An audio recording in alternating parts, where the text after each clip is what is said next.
은혜 받으실 하나님 말씀 로마서 2장 17절에서 29절 말씀, 로마서 2장 17절에서 29절 말씀 다 찾으셨으면 다같이 한 목소리로 봉독해 올립니다. 시작.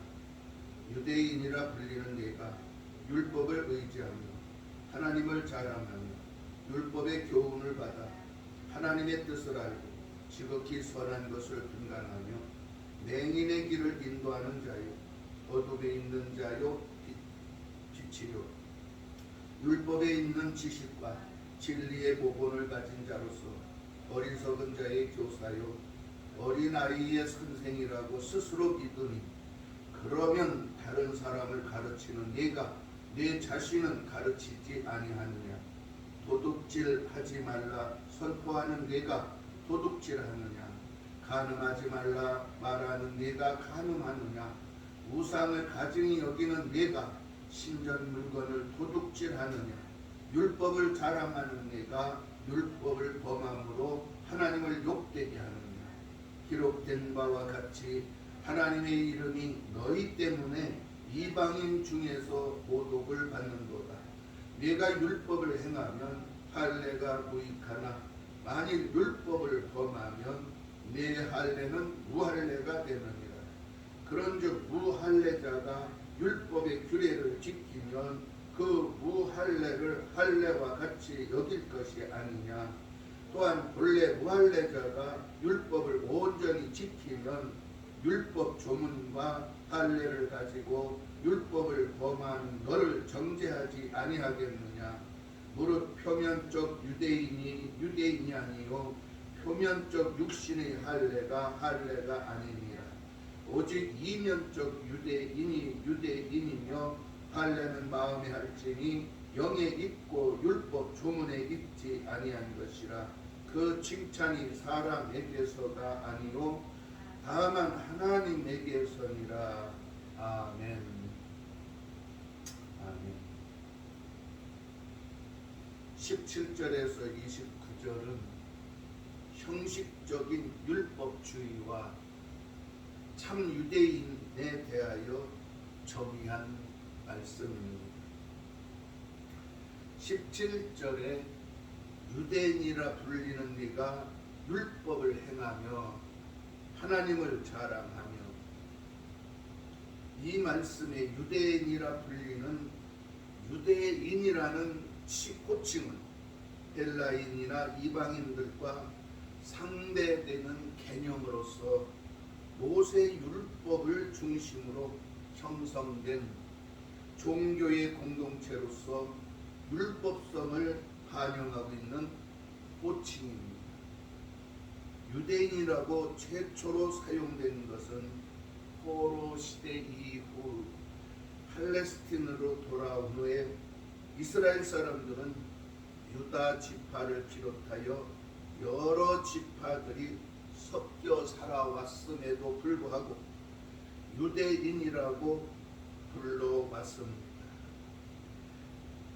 열왕기하 16장 6절을 보면 유대인들은 율법을 의지하며 하나님을 잘 알며, 이처럼 유대인들은 하나님으로부터 율법을 부여받은 선민이라는 자부심의 특권을 누리면서도 다른 민족들과 구별하기 위하여 붙여진 호칭이라고 봅니다.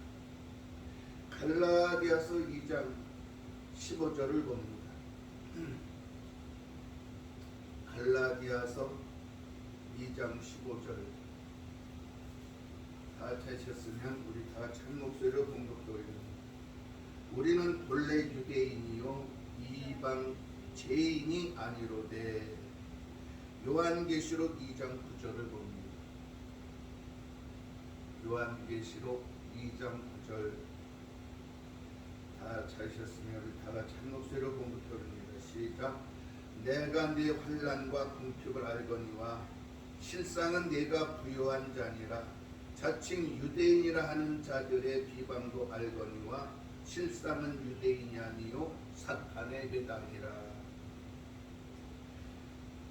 유대인들은 선민의 특권을 유지하려면 하나님의 언약을 지켜야 할 책임이 있음에도 불구하고 무시해버린 결과 유대인이 아니라 사탄의 회당이 되어버린 것입니다. 이처럼 믿음을 지켜야 할 성도가 믿음을 지키지 않고 세상 사람과 구별 없이 살아간다면 그 사람은 성도가 아니라는 것입니다. 성도는 성도답게 하나님 말씀에 입각해서 순종하며 하나님의 뜻을 분별해서 하나님 영광을 위해서 살아야 성도라는 것입니다. 이처럼 유대인들이 율법을 중요시하고 자신들이 유대인이라고 자청하면서 그들은 하나님의 법을 지키지 않는다. 이것은 유대인이 될 수 없다는 것입니다.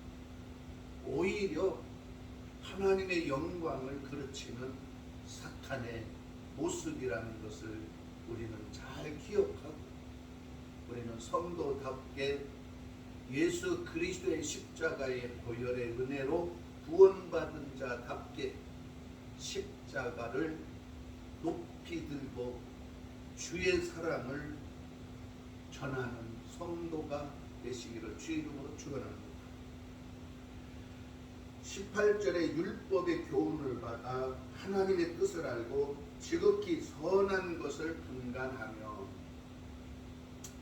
유대인들은 율법을 통해서 하나님의 뜻인 선과 악이 무엇인지를 분별하게 된 이유는 모세와 선지자들을 통해서 여러 모양으로 계시하셔서 유대인들은 이방인과 달리 인간을 향하신 하나님의 뜻을 아는 백성이 되었다는 것입니다. 그렇습니다.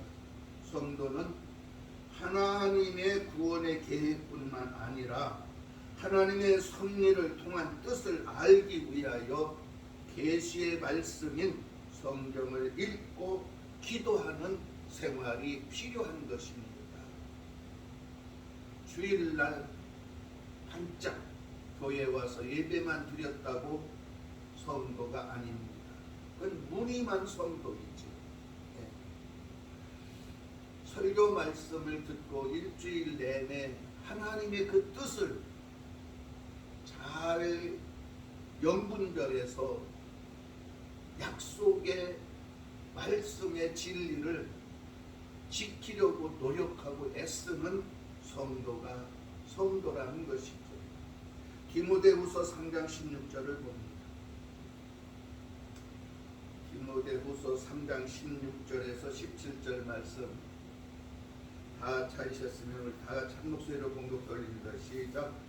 모든 성경은 하나님의 감동으로 된 것으로 교훈과 책망과 바르게 함과 의로 교육하기에 유익하니 이는 하나님의 사람으로 온전하게 하며 모든 선한 일을 행할 능력을 갖추게 하려 함이라. 아멘. 성경의 계시의 말씀을 이해하지 못하면 유대인들처럼 믿음으로 율법의 가르침대로 선한 삶을 살지 않고 어리석음의 행동을 저지르면서 하나님을 알되 하나님으로 영화롭게도 아니하며 감사할 줄도 모르는 이방인들처럼 어리석음에 동일하게 된다는 것입니다. 그래서 성도들은 성령 충만을 힘입어서 구별된 삶, 그래서 세상 사람들과는 다른 삶을 살아야 합니다. 19절에 맹인의 길을 인도하는 자요 어둠에 있는 자의 빛이요. 바울은 유대인들이 율법을 통해서 참된 지식이나 진리의 본질을 소유하고도 그 지식을 따라 순종하지 못하고 자기들 마음대로 행하는 어리석음을 책망하고 있는 것입니다. 그러므로 유대인은 영적으로도 도덕적으로도 눈이 먼 상태이며 사람들을 가르치고 인도할 능력을 가지고 있으면서도 이방인들처럼 어둠에 있는 자처럼 어리석은 자의 행동을 하고 있다는 것을 사도 바울은 지적하고 있습니다. 그 교회를 열심히 다니는 성도들 중에도 참 눈이 있어도 보지 못하고 귀가 있어도 듣지 못하고 입이 있어도 말하지 못하는 참 어리석음에 있는 성도도 있습니다.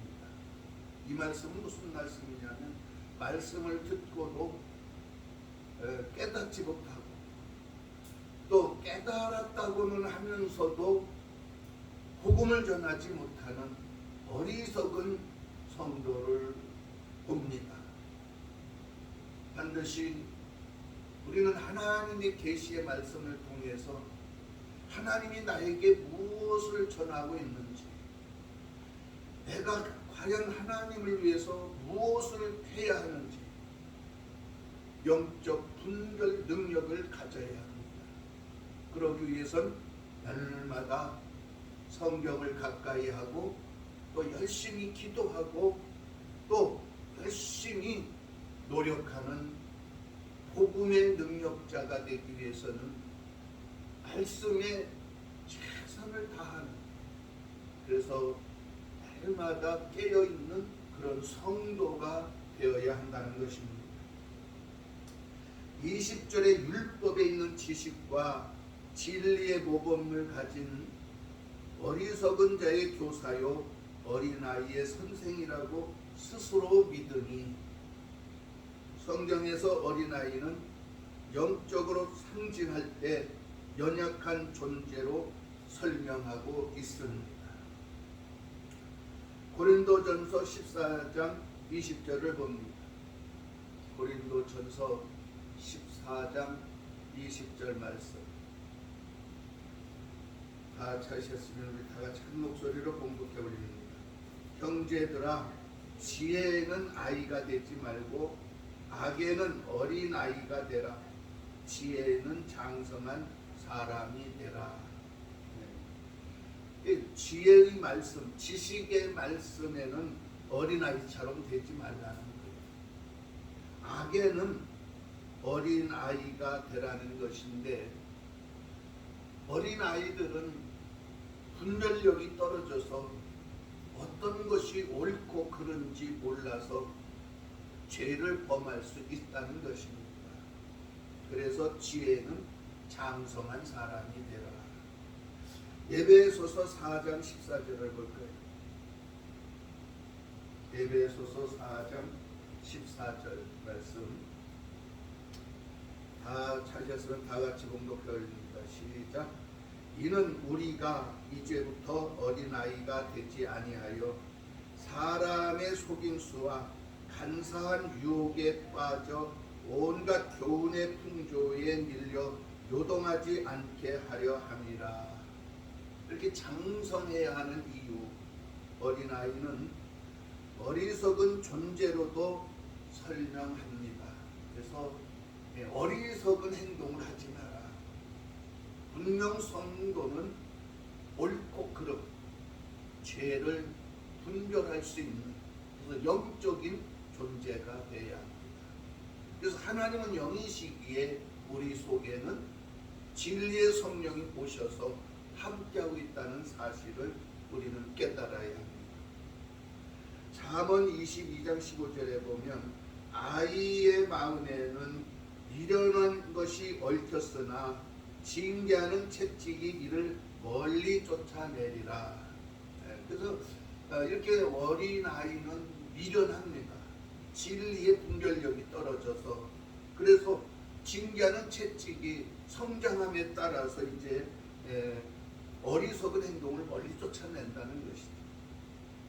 이와 같이 유대인들이 연약하고 어리석은 행동에 빠져 있었던 이유가 이방인들이 각각 가지지 못했던 특권을 가지고 있었지만 오히려 그 특권 때문에 더 큰 악행에 빠지게 되었다는 것을 사도 바울은 지적하고 있는 것입니다.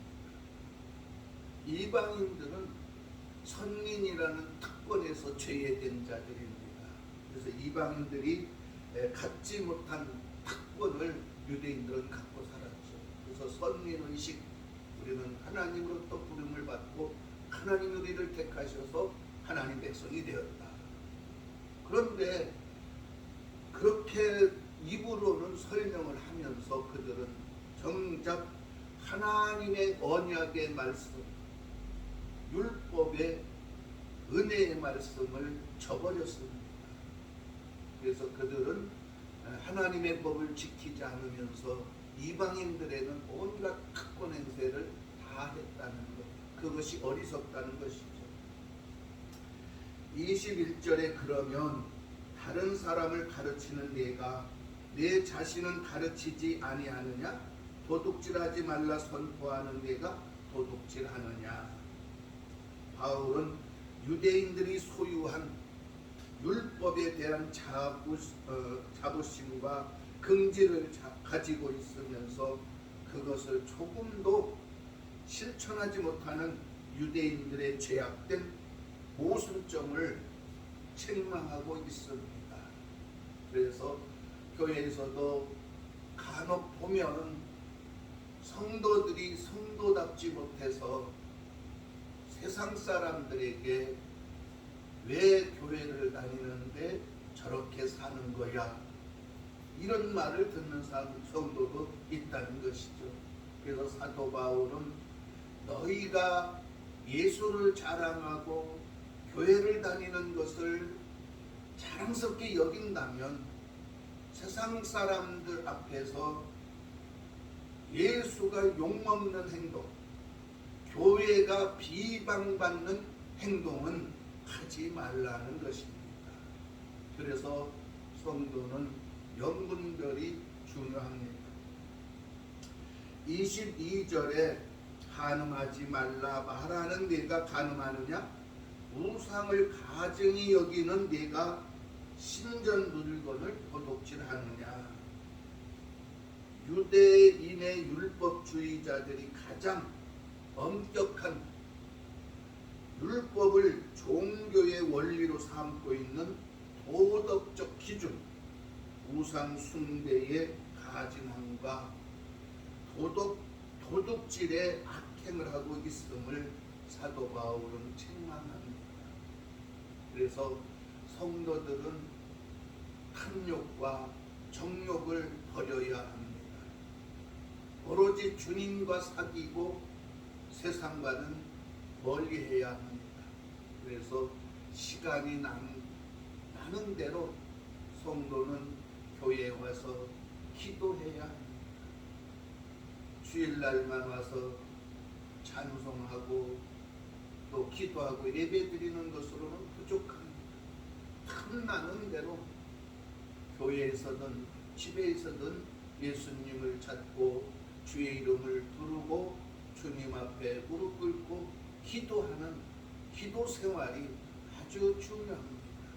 그래서 성도들은 주님과 날마다 가까워지도록 주님을 깊이 생각하고 주님의 뜻을 분별하도록 노력하는 그런 믿음의 성도가 중요합니다. 23절에 율법을 자랑하는 내가 율법을 범함으로 하나님을 욕되게 하느냐? 바울은 유대인들이 율법을 범한 행위를 지적하면서 인간은 하나님의 은혜가 아니면 결코 구원을 받을 수가 없음을 보여주고 있습니다. 하나님 은혜 안의 구원은 십자가를 벗어나서 이룰 수 없습니다. 반드시 성도의 구원은 십자가 중심입니다. 십자가에서 피 흘림이 없이는 죄사함을 받을 수 없고, 죄사함을 받지 않고는 우리 영혼이 구원을 받을 수 없다는 것을 명심하셔야 합니다. 24절에 기록된 바와 같이 하나님의 이름이 너희 때문에 이방인 중에서 모독을 받는도다. 참으로 암담한 말입니다.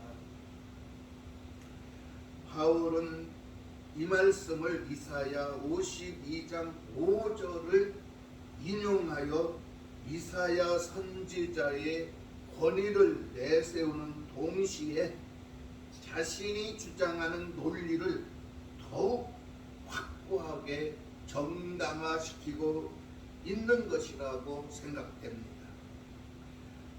이사야서 52장 5절에 보면, 그러므로 이제 여호와께서 말씀하시되 내 백성이 까닭없이 잡혀갔으니 내가 여기서 어떻게 하랴.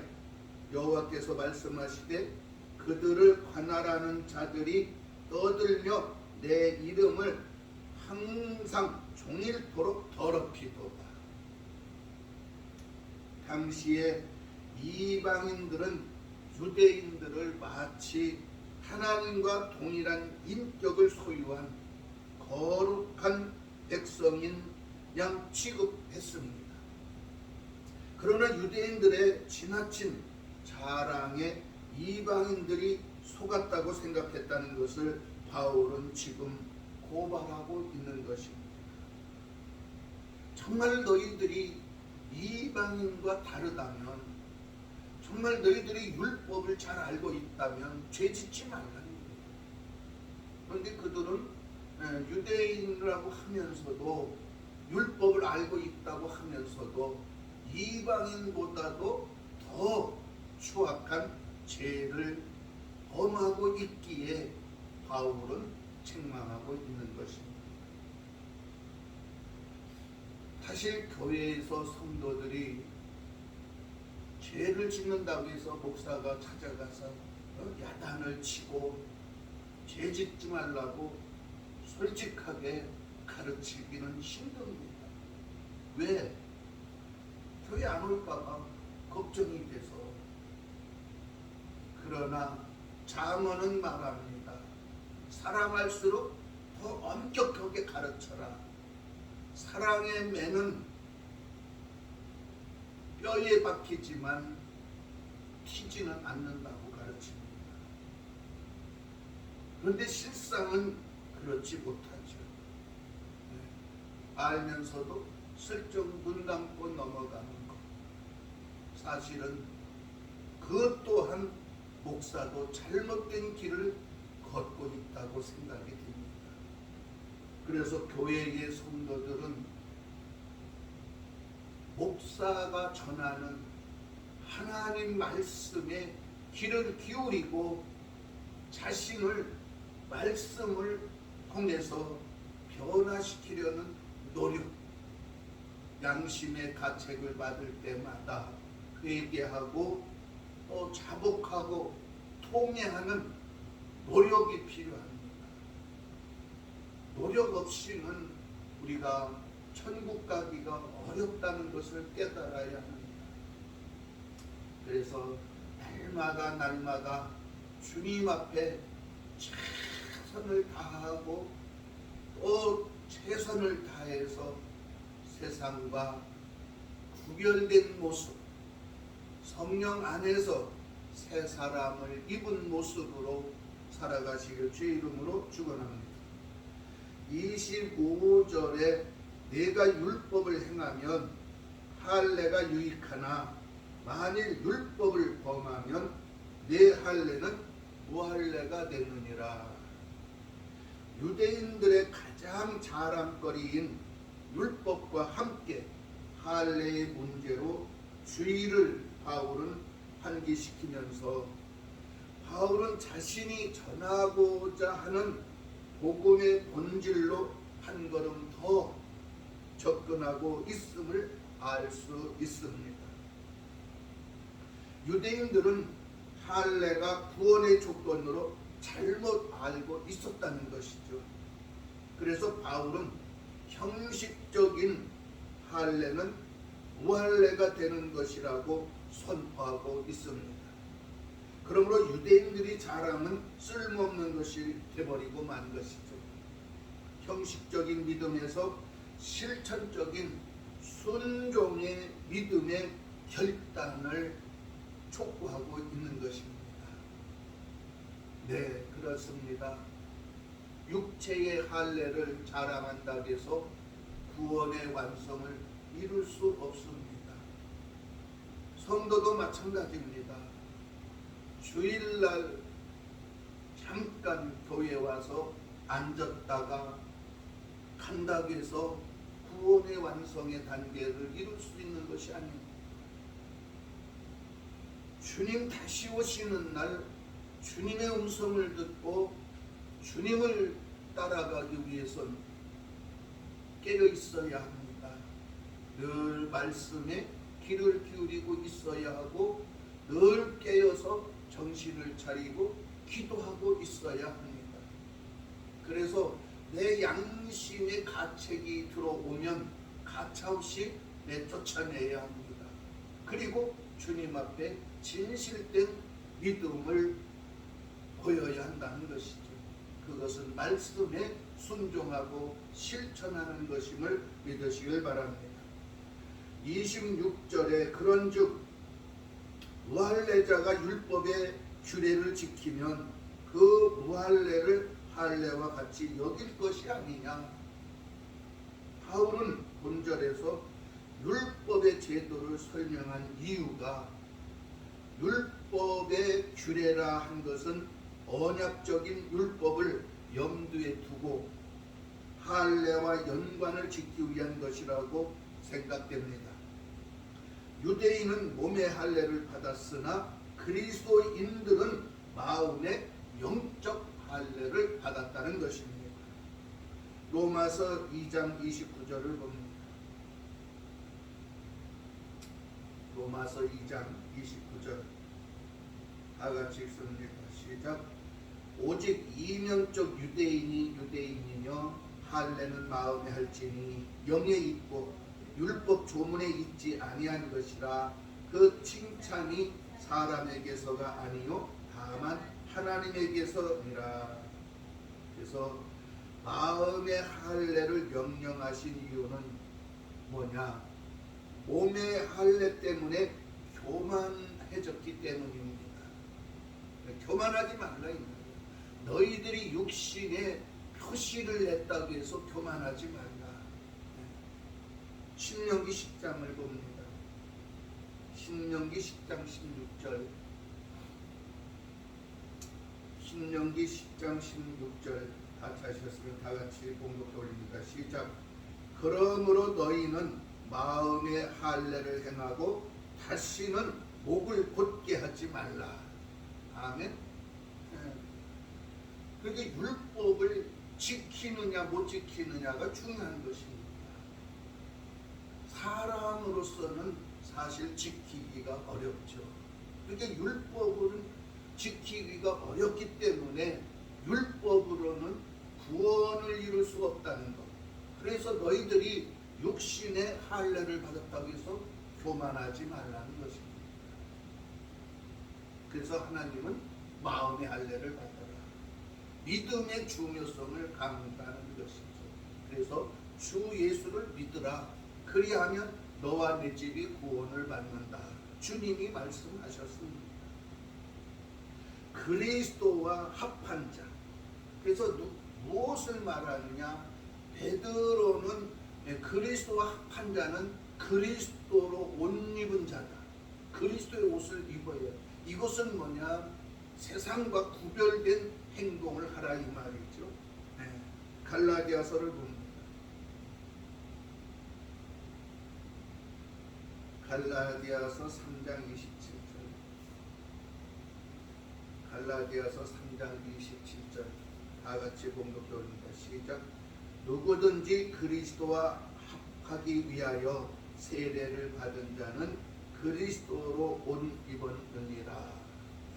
그러니까 죄악의 누더기 옷을 벗어버리고 이제 그 죄악을 물로 깨끗이 씻고 예수 그리스도의 보혈의 옷을 입은 자다. 그래서 반드시 성도는 구별된 삶을 살아야 합니다.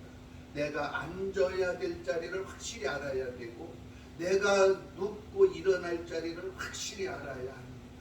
그 외 그 자리에는 주님이 계시기 때문에 그래서 범죄자가 되지 말아야 합니다. 27절에 또한 본래 무할례자가 율법을 완전히 지키면 율법 조문과 할례를 가지고 율법을 범하는 너를 정죄하지 아니하겠느냐. 유대인들이 율법에 순종하지 못할 때 자신들이 격렬하고 판단했던 이방인들보다도 더 못한 위치에서 정죄를 받게 된다는 것입니다. 그래서 별로 세상 사람들이 판단하는 기준은 뭡니까? 죄를 범했냐 안 했냐? 그래서 죄값을 받으면 되지 이렇게 말합니다. 그러나 교회 다니는 사람이 죄를 범하게 되면 아주 그들은 교회를 경멸하고 사실 예수를 경멸하면서 아주 피를 토하는 거죠. 그래서 성도는 정말 세상에서 구별된 모습 그리스도로 옷 입고 하나님의 영광을 위해서 먹든지 마시든지 무슨 일을 하든지 다 그렇게 하라는 거예요. 하나님 영광을 위해서. 성도는 자신을 위해서 살아야 할 의무가 사실 없는 거죠. 왜? 하나님의 종이기 때문에 하나님의 사람이기 때문에 하나님의 영광을 위해서 오직 순종의 길만 있는 것입니다. 그래서 성도는 나그네 길에서 무엇을 해요? 하나님의 심부름뿐입니다. 심부름을 잘했느냐 못했느냐의 평가의 기준은 어디 있느냐? 하나님이 원하는 삶을 살았느냐 못 살았느냐는 것입니다. 그래서 성도는 정말 하나님의 뜻 외에는 다른 것을 생각하지 말자. 그래서 하나님이 나에게 명령하시는 명령권자의 영광을 위해서 순종하며 살아야 합니다. 28절에 무릇 표면적 유대인이 유대인이 아니요 표면적 육신의 할례가 아닙니다. 그래서 유대인들이 할례를 고집하는 것은 혈통적으로만 아브라함의 육체적 후손일 뿐이지 하나님이 인정해 주시는 구원과는 아무런 상관이 없다는 것을 사도 바울은 지금 가르치고 있습니다. 29절에 오직 이면적 유대인이 유대인이며 할례는 마음에 할지니 영에 있고 율법 조문에 있지 아니한 것이라 그 칭찬이 사람에서가 아니요 다만 하나님에게서니라. 마음의 할례를 해야 하는 이유가 할례란 마음속에 악한 것들을 제거하는 것으로서 마음에 새롭고 정결하게 하는 것입니다.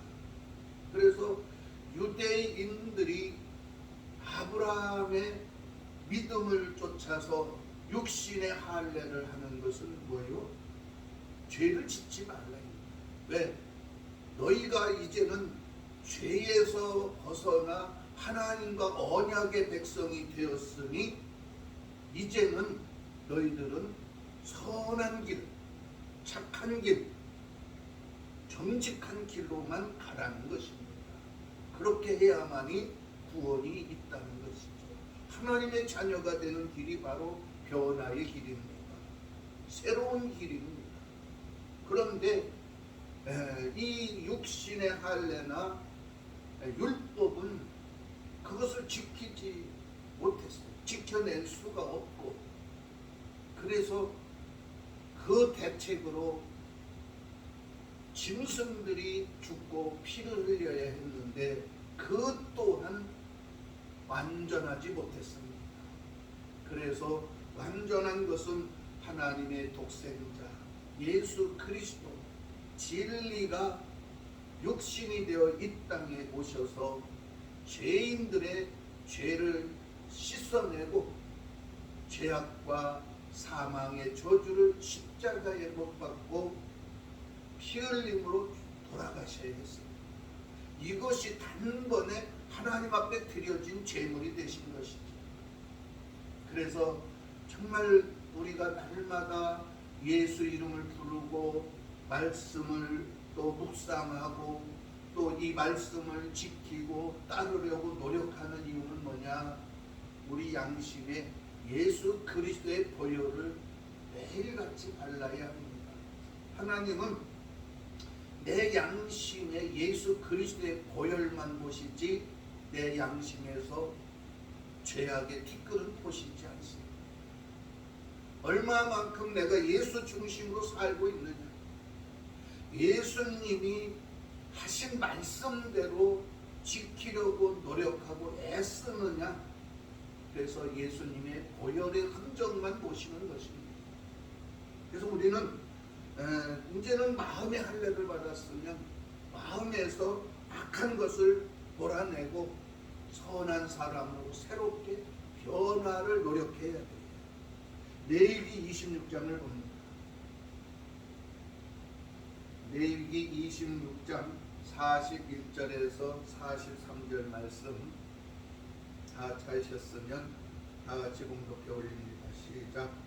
나도 그들에게 대항하여 내가 그들을 그들의 원수들의 땅으로 이끌어갔음을 깨닫고 그 할례 받지 아니한 그들의 마음이 낮아져서 그들의 죄악의 흉보를 기쁘게 받으면 내가 야곱과 맺은 내 언약과 이삭과 맺은 내 언약을 기억하며 아브라함과 맺은 내 언약을 기억하고 그 땅을 기억하리라. 그들이 내 법도를 싫어하며 내 규례를 멸시하였으므로 그 땅을 떠나서 사람이 없을 때에 그 땅은 황폐하여 안식을 누릴 것이요 그들은 자기 죄악의 형벌을 기쁘게 받으리라. 할례는 하나님 앞에서 그리 중요한 것이 아니라는 것입니다.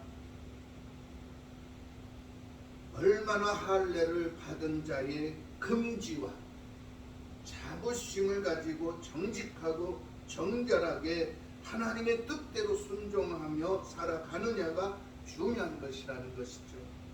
그러므로 인간이 할 수 없는 그것을 주님께서는 십자가에서 이루셨습니다.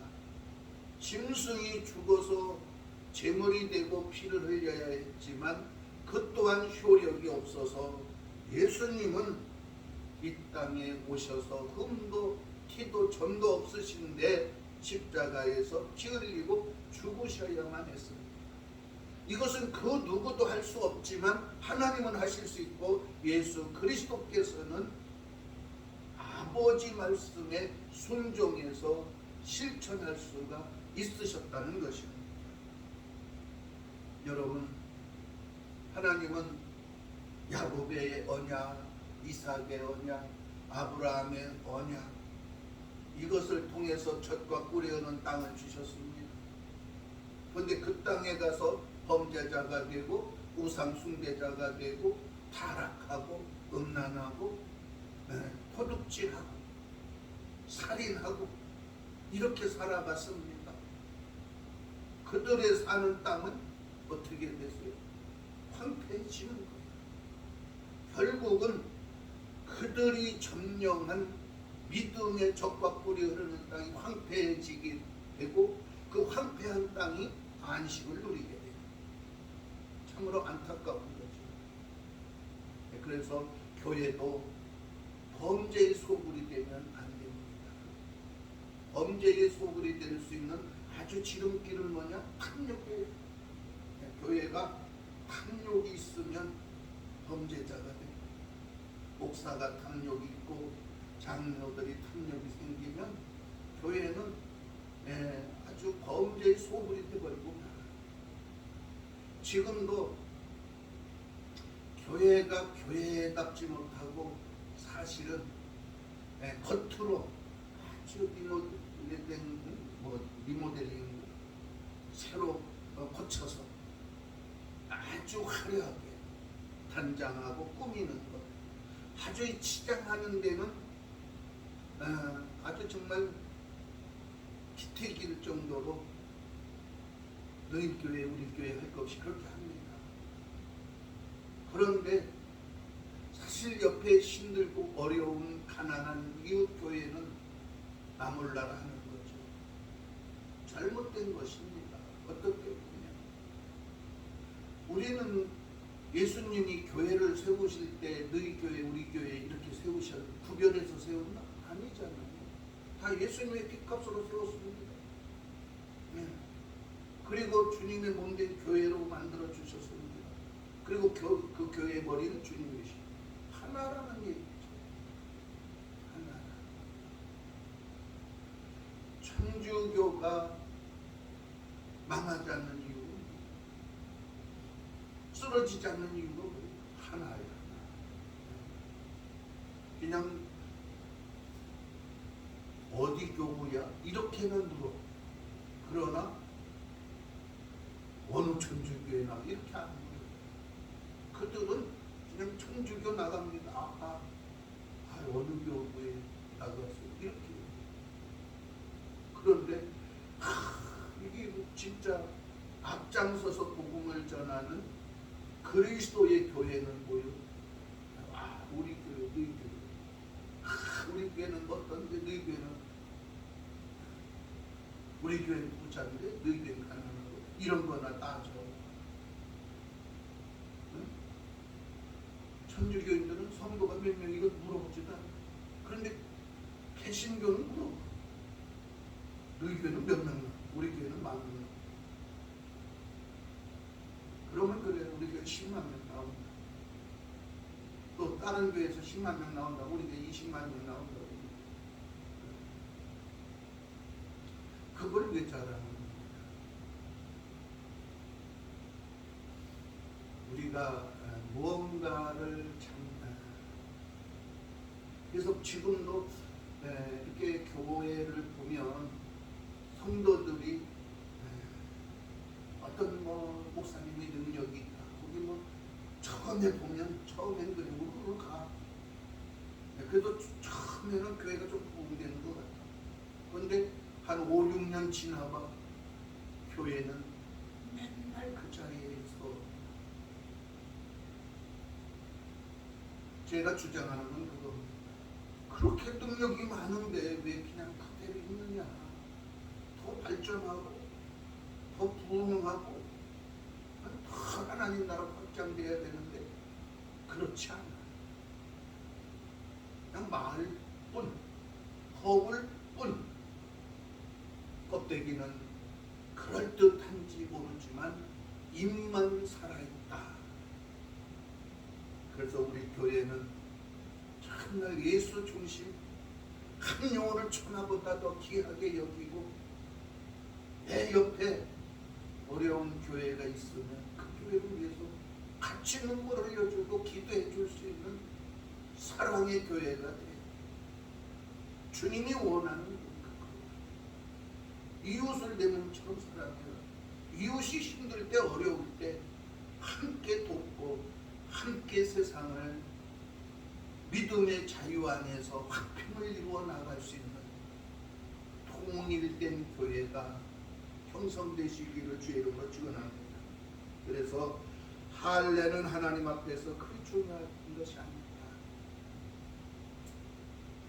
얼마나 할례 받은 자의 긍지와 자부심을 가지고 정직하고 정결하게 하나님 뜻대로 순종하며 살아가느냐가 중요하다는 것. 그러므로 인간이 할 수 없는 그것을 주님께서 십자가에서 이루셨는데 주님께서는 우리들의 마음속에 지울 수 없는 흔적을 남기셨습니다. 구원의 계약이 십자가의 사랑으로 믿음으로 이루어진다는 주권적 사역을 이루심으로 인간적인 공로나 외형적인 큰족을 찾으려는 어리석은 자들에게 깨닫게 하시는 것이, 성도들은 주님의 십자가의 피 흘리심의 공로로 하나님의 은혜 안에서 하나님의 자녀요 부사요 상속자가 된 것을 믿으시기를 주의 이름으로 축원합니다. 기도하겠습니다.